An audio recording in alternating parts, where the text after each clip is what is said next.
Hello friends, अगर मेरे channel को आपने सब्सक्राइब नहीं किए है तो कृपया मेरे चैनल को सब्सक्राइब और लाइक ज़रूर कीजिए, क्योंकि मैं रोज़ एक नई कथा डालती हूँ। अगर मेरे चैनल आपको पसंद आए तो आप ज़रूर सब्सक्राइब कर कीजिएगा। एक कथा है एक राजा का। एक समय की बात है, एक राजा रहता था, उसका 2 पुत्र था। दोनों पुत्र बहुत मेहनती था और दोनों बहुत अच्छे से रहता था। एक दिन राजा ने कहा बड़े पुत्र को, पुत्र अब तुम राज्य योग्य हो चुके, अब तुम्हें मैं सौंप रहा हूँ। तो बड़े पुत्र ने कहा नहीं पिताजी, मैं अभी राज्य नहीं चला सकता, क्योंकि मुझे राज्य के बारे में अभी कुछ मालूम नहीं। मैंने दुनिया भी नहीं देखी है, मैंने अभी देश भ्रमण नहीं किए हैं। तो राजा ने कहा पहले मुझे देश घूम लेने दीजिए, उसके बाद मैं राज्य बनने लायक योग्य है कि नहीं। उसके छोटे बेटे का तो छोटे बेटा भी यही जवाब देता है, पिताजी मुझे भी राज्य घूमने दीजिए, उसके बाद आप कहा कीजिए, राज्य योग्य जौन होगा उसे राज्य पर बैठाइएगा। दोनों पुत्र के राजा ने कहा आप दोनों ने ठीक कहा है, आप दोनों में से जो योग्य पुत्र होगा राज्य पर बैठने के लिए वही राज्य पर बैठेगा। तो दोनों भाई देश भ्रमण के निकले। पहले बड़े भाई निकल चुके थे, तब छोटा भाई निकलने ही वाला था। तब उसके माँ ने उसे रोक लिया और कहा पहले दही और मिश्री खाकर जाओ। मीठा दही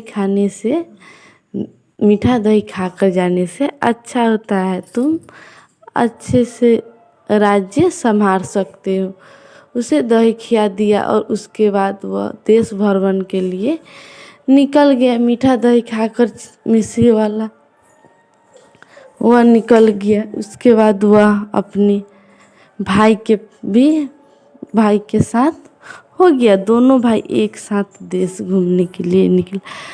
जाते कुछ दूर जाए जंगल में चल गया, उसे मालूम नहीं चला वह दूसरे राज्य में चल गया। उसे दोनों भाई को बहुत तेज से प्यास लगा हुआ था। तो वह ने अपने बड़े भाई से कहा भैया मुझे प्यास लगा हुआ है। तो उसके बड़े भाई की एक बुजुर्ग औरत दिखाई देती है। उसके पास वह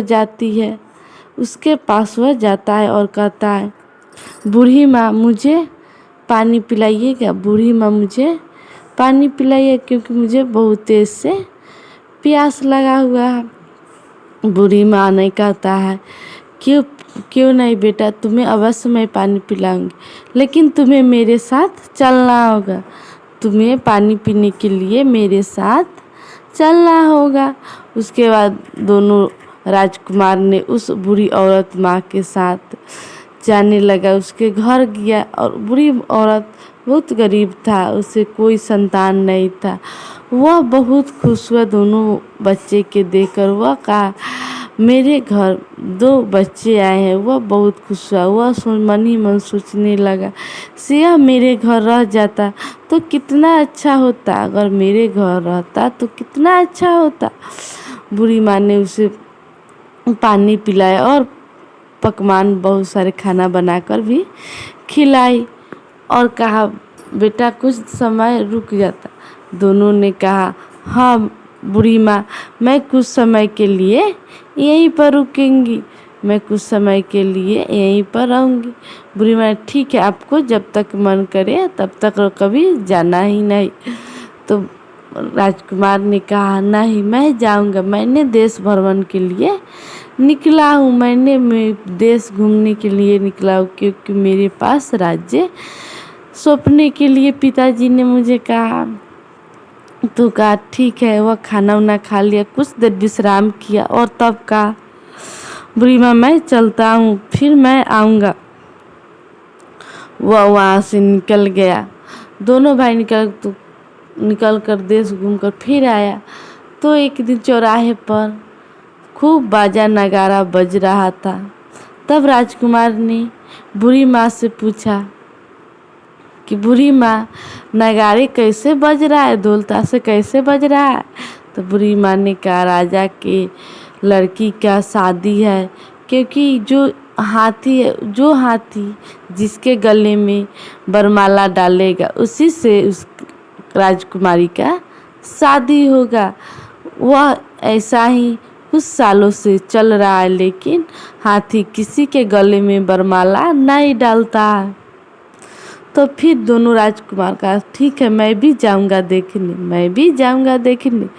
दोनों राजकुमार ने गया देखने। तो छोटे राजकुमार था वो बहुत चालाक और होशियार था, और बड़े राजकुमार था वो भी चालाक और होशियार, वो थोड़ा घमंडी था। छोटे राजकुमार के गले में वरमाला हाथी ने डाल दिया, और राजकुमारी बहुत सुंदर, जैसे कि कोई अप्सरा परी हो, इंद्रलोक की परी हो, अप्सरा हो, ऐसे थी राजकुमारी। और बड़े राजकुमार ने उस लड़की पर लट्टू हो गया। वह राजकुमार छोटे राजकुमार के गले में वरमाला हाथी ने डाला, और राजकुमारी की छोटे राजकुमार से शादी हो गया। लेकिन बड़े राजकुमार को यह देखा नहीं किया। वह यह सोचने लगा, क्योंकि ये सब माँ की वजह से हुआ। माँ मुझे चलते समय मुझे दही और शक्कर नहीं खिलाया था, और छोटे भाई को खिलाया था, क्योंकि माँ छोटे भाई से प्रेम करती है, मुझसे प्रेम नहीं करती है। इसीलिए तो छोटे भाई का शादी हो गया और मेरा शादी नहीं हुआ। अगर माँ मुझे भी शक्कर खिलाई रहती तो मेरा भी शादी हो चुका रहता। उसके बड़े बेटे के मन में अजीब सा ख्याल आने लगा। वह बहुत बुरा भला सोचने लगा छोटे भाई के बारे में और माँ के बारे में। कुछ समय बीत जाने के बाद बड़े भाई ने कहा, देखो भाई, छोटे भाई से, देखो अनुज, मैं राज्य जा रहा हूँ माँ के ये सब बात बताने, और माँ का बताऊंगी ये सब बात, और माँ वहाँ तुम्हारे लिए तैयार करके रखेगा। फिर मैं नहीं, वह नहीं कहा अनुज से कहा, मैं आ रहा हूँ देश भ्रमण करके, उसके बाद मैं दोनों भाई एक साथ राज्य चलूँगी। वह यह नहीं कहा कि मैं राज्य जा रहा हूँ, वह कहा मैं देश भ्रमण के लिए जा रहा हूँ। तुम अच्छे से अपना ख्याल रखना, तुम अच्छे से रहना। वो अपने राज्य के लिए निकल गया बड़े भाई। वह राज्य गया तो उसकी माँ बहुत खुश हुई बेटा को देखकर, और उसे दौड़कर गले लगा लिया, और उसके आँख में पानी आ गया, आंसू आ गया। वह कहा, बेटा तुम दोनों के देखे बहुत दिन हो चुका है, तुम दोनों कहाँ रुक गए तो क्यों नहीं आ रहा था? छोटे कहाँ है, अनुज कहाँ है तुम्हारा?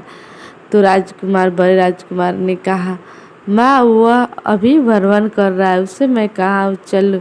तो वह अभी कहा, अभी मैं नहीं आऊँगी, अभी मेरा मन नहीं है घर जाने का।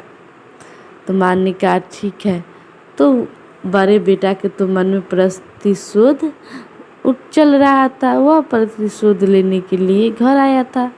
वो अपनी माँ को कहा, चलिए माँ हम दोनों मिलकर घूमने चलते हैं, तो रानी ने कहा, नहीं पुत्र तुम ही जाओ, मैं अभी नहीं जा सकता हूँ, क्योंकि आपका पिताश्री भी नहीं है, राजा साहेब भी नहीं है, ऐसे मैं तुम्हारे साथ नहीं जा सकता हूँ, अभी तुम अकेली ही जाओ। लेकिन नहीं, बड़े बेटा राजकुमार ने बहुत जिद किया। तो माँ कहा, ठीक है, पिताश्री पूछेगा तो मैं क्या जवाब दूंगे? तो कहा, मैं समझ लूँगा, आप तो चलिए तो मेरे साथ। वह गए रानी अपने बड़े बेटे के साथ। जाते जाते कुछ वह थक गई। तो उसके बेटे ने पूछा, माँ आप थक गई, आपके पैर में छाले पड़ गए? रानी की तो चलने की आदत नहीं था। कहा, नहीं बेटा मैं नहीं थकी हूँ, चलो। वह कुछ दूर गया, उसके बाद एक जंगल था, वही जंगल में वह ले गया। उस जंगल में ले गया अपनी माँ को, और कहा, माँ इच्छा में बैठते कुछ समय तो फिर चलते हैं। तो माँ ने कहा, ठीक है बैठते हैं तो फिर चलते हैं। माँ भी खुश हुई। उस पेड़ पर एक तोता और मैना रहती थी।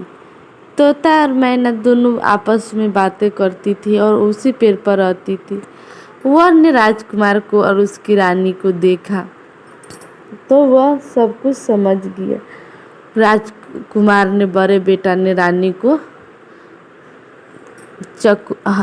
फरसा निकालकर उसका गला काटकर हत्या कर दी, उसे मार डाला और उसे कलेजा निकालकर उसका कलेजा निकाल लिया। वो कलेजा निकाल कर ले जा रहा था तब राजकुमार ने बड़े बेटे ने गिर गया तो माँ कहा, बेटा ठीक से चलो, बेटा ठीक से चलो, नहीं तो तुम्हें चोट लग जाएगा। उसके कलेजे ने बोला, बेटा उस धड़कन है जो बोला, बेटा तुम ठीक से चलो नहीं तो तुम्हें चोट लग जाएगा। राजकुमार ने सोचा कहाँ से आवाज आई, हुआ अनसुना कर दिया और फिर चलने लगा। वह अपने राजमहल गया। राजमहल जाकर अपनी माँ का कलेजा था, उसे देखा कोई नहीं है, सब सोए हुआ था। उसके बाद वह चुपके से अपने राजमहल में घुस गया और घुसकर माँ का कलेजा को भूंजकर वह खाया। अपनी माँ को कलेजा को भूंजकर वह खाना खाने लगा। कहा, बेटा ठीक से खाओ नहीं तो गले में अटक जाएगा, बेटा ठीक से खाओ नहीं तो अटक जाएगा। फिर आवाज आया, फिर वह अनसुना कर दिया और खा लिया और जो बचा उसे आंगन में लेकर गाड़ दिया, कुछ समय बाद उस राजा ने लौटा अपने घर तो वह ने पूछा, रानी कहाँ है? सेनापति प्रजा सबसे पूछा से रानी कहाँ गई है, लेकिन कोई जवाब नहीं दिया क्योंकि किसी को तो रानी के बारे में मालूम ही नहीं था। तो बड़े बेटा ने कहा, पिताश्री माताश्री ने अपनी मायके गई हुई है, अब वह कुछ दिन वहीं रही, कुछ दिन के बाद वह आएगी। तो राजा ने कहा, मुझे बिना बताए हुए वो मायके गई है। तो बेटा ने कहा, हाँ पिताश्री मुझे बताकर गई अपनी मायके, वह कुछ दिन के लिए वहीं पर रुकेगी। तो कहा, ठीक है कोई बात नहीं है, मायके गई तो आ जाएगी, कुछ दिन के ही तो बात है। उसके बाद उसे उधर उसके भाई का जी घबरा रहा था। वह सोच रहा था से भैया गए तो अभी ले लौट कर नहीं आए। वह अपने राजा से कहा, उस राजकुमारी के पिता से, अपने ससुर जी से मुझे अब राज्य जाने के लिए आज्ञा दीजिए, मैं अपने घर जाऊंगा। तो राजा ने कहा, ठीक है तुम जा सकते हो।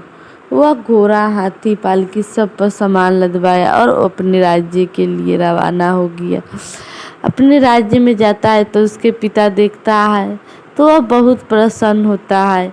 वह बहुत सुंदर सा बहू लेकर आता है घर और बहुत प्रसन्न होता है।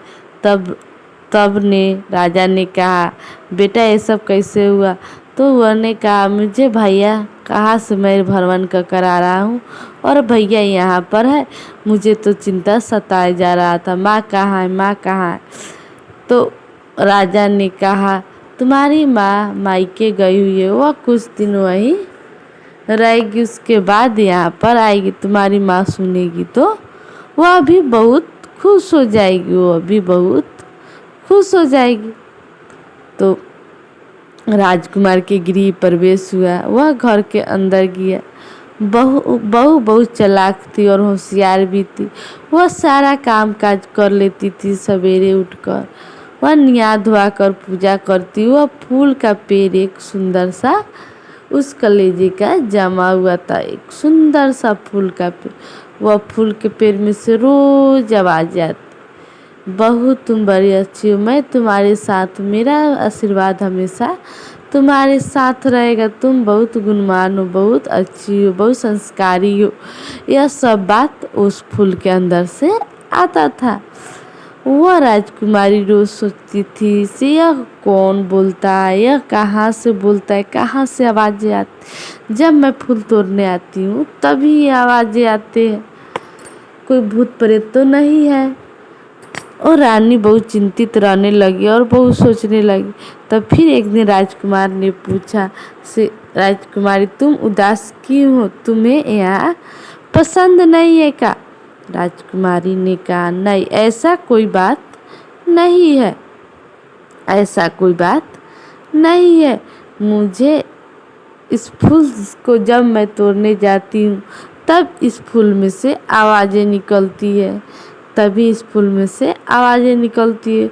वह सारा बात अपने पति से बताया।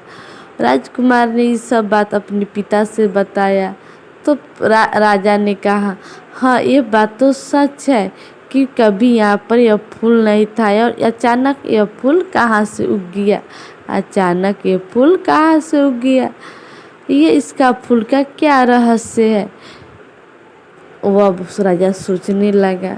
राजा ने एक दिन बहुत सारा लोग के बुलाया, जाने पहचाने वैज्ञानिक, साधु संत महात्मा सबको बुलाया जो इसके राज्य को बता देगा से इस फूल का राज्य क्या है, यह फूल यहाँ कैसे आया, उसे मैं आधा राज्य पाट उसे दे दूंगा। राजा ने ऐलान करवाया और कोई भी नहीं बता सका से उसमें वह फूल कहाँ से आया। तो एक दिन ने एक ब्राह्मण रहता था, दरिद्र ब्राह्मण, वह 5 घर से भीख मांगता और उसके बाद अपना गुजारा करता। 5 घर से वह ज़्यादा भिक्षा नहीं मांगता, वो भी अपने पसंद से 5 घर मांगता। ऐसे ही उसका परिवार चलता था। उसकी पत्नी ने एक दिन कहा कि ऐसे कैसे होगा, तुम 5 ही घर भिक्षा क्यों मांगता हो, 5 ही घर भिक्षा तुम क्यों मांगते हो, तुम और घर काहे नहीं भिक्षा मांगते हो, अगर पूरे घर भिक्षा मांगते तो हम लोग भर पेट तो खाना खा पाते, हम लोग भर पेट खाना खा पाते। तो राजा ने कहा, पंडित ने कहा नहीं, मुझे भोलेनाथ पर पूरा विश्वास है, मुझे भोलेनाथ पर पूरा विश्वास है, वह जरूर मुझ पर दया करेंगे। मैं झूठ नहीं बोल सकता, मैं किसी के अनाज को अनाज को बीग नहीं सकता हूँ, फेंक नहीं सकता हूँ। भोलेनाथ की कृपा है, उसके इच्छा क्या करूँ, किसी के बस किसी का इच्छा नहीं होता। वो पंडिताइन ने कहा बगल के नगर में राजकुमार ने ढिंढोरा पिटवाए हैं, तो जो उस फूल के रहस्य बता देगा उसे वह इनाम देगा, वह उसे आधा राजपाट देगा। तो पंडित ने कहा इतना महात्मा, इतना साधु संत आया तो वह कोई कुछ नहीं बताया, मैं क्या उस फूल के बारे में बताऊंगा, मुझे थोड़ी उस फूल के बारे में मालूम है, ऐसे मैं बताऊंगा। पंडिताइन जबरदस्ती, तुम्हें जाना होगा, तुम्हें तो कभी आगे बढ़ता नहीं है, तुम्हें दरिद्रता है, बहुत सारी बात करने लगा। पंडित ने सोचा कि कलह से अच्छा है कि मैं जाऊँ।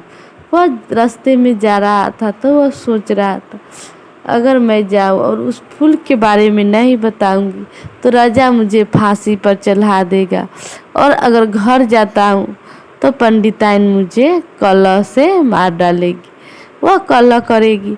वह जाने लगा। उसे बहुत तेज धूप था, उसे भी उसी जंगल से पंडित जा रहा था, उसी पेड़ के नीचे जहाँ रानी का हत्या किया था, और उसका तो शरीर पूरा खा चुका था जानवर। अब जंगल में थोड़ी कोनो जानवर छोड़ देगा, उसका शरीर पूरा खा चुका था। उसी पेड़ के नीचे पंडित बैठ गया आराम करने के लिए। पंडित को तो नींद नहीं आ रहा था, वह सोच ही रहा था। उसके बाद ऊपर बैठे तोता मैना ने कहा, कैसे राजा के बेटा अपनी माँ का, रानी का हत्या कर दिया, और उसके बाद वह ने अपनी माँ का कलेजा लेकर घर ले गया और उसे भूजा, फिर खाया, और जो बचा उसे आंगन में गाड़ दिया।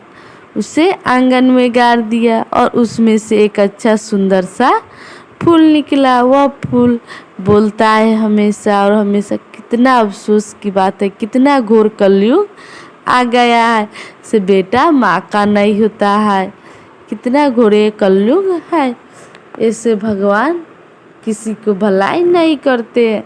पंडित ने सारे बात सुन लिया और वहाँ से पंडित चल दिया और गया राजा के पास और राजा से कहा, मैं इस फूल के रहस्य जानता हूँ, मैं इस फूल का रहस्य जानता हूँ। तो राजा ने कहा, क्या है इस फूल का रहस्य, तुम मुझे बताओ कृपया, तुम मुझे कृपया कर इस फूल का रहस्य बताओ।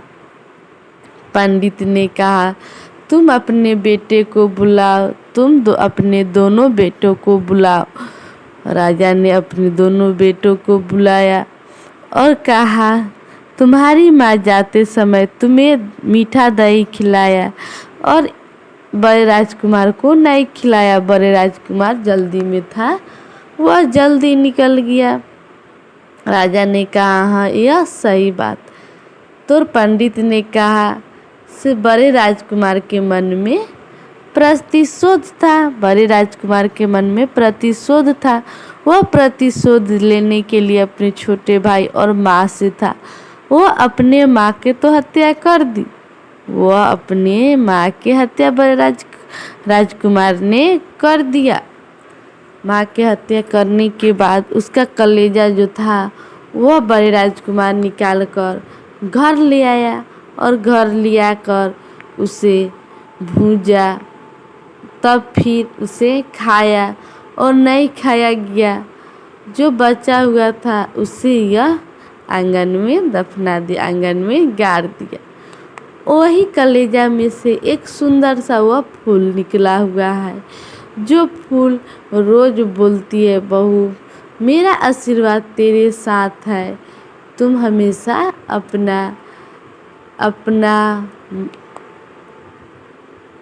अपना बनाए रखना इज्जत और अपना परिवार के जोड़े रखना। ये बात हमेशा उस फूल से निकलती है। राजकुमारी ने कहा, हाँ ये सब बात इस फूल से निकलती है, रोज यह बातें कहती है। तो राजा के पंडित ने कहा, वो वही फूल है, वो कलेजा के टुकड़ा, यह तुम्हारी रानी है राजा, ये तुम्हारी रानी है। तो राजा ने अपने बड़े बेटा से पूछा। बड़े बेटा ने कहा, हाँ मैंने अपनी माँ को मार डाला।